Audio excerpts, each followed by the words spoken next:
Permasalahan antara Dr. Richard Lee dan pemilik Halwa Beauty Care, Nabila Tamim, tampaknya belum menemukan titik terang untuk damai. Malah sampai meluas ke permasalahan bahwa Dr. Richard Lee melakukan pelanggaran kode etik kedokteran. Hal itu berawal dari tulisan Dewi Persik yang menjawab komen salah satu netizen di Instagram. Dewi Persik mengatakan bahwa Dr. Richard Lee sudah mendapat teguran kode etik dokter. Hal tersebut lantas dijawab Dr. Richard Lee melalui story Instagramnya yang menyatakan bahwa dirinya tidak pernah mendapat teguran kode etik dokter. Bahkan ID wilayah dan pusat justru mendukungnya. Nabila Tamim kemudian mengunggah isi chatnya dengan seorang dokter yang disebutnya juga sebagai lawyer PBID pusat yang juga senada mengatakan bahwa tidak benar jika Dr. Richard tidak mendapat teguran. Dr. Richard pun kembali menegaskan bahwa dirinya tidak pernah mendapat teguran.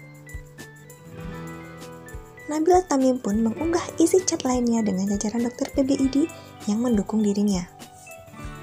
Dr. Richard Lee lalu mengunggah pula isi chatnya dengan seseorang yang disebutnya juga sebagai pengacara PBID.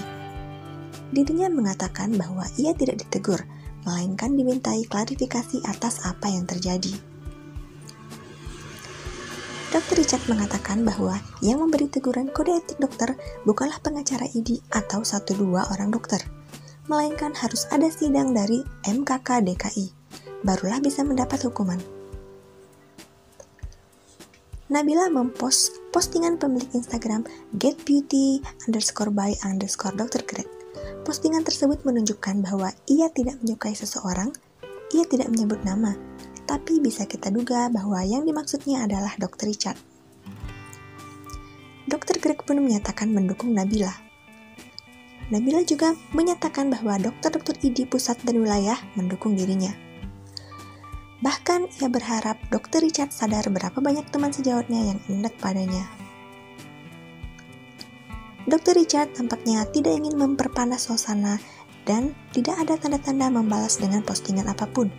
Ia hanya menyentil sedikit dengan mengunggah tulisan bahwa ia ingin membuat tesis pengaruh penggunaan hidroquinon 5,7% atau dosis tinggi ke jaringan otak.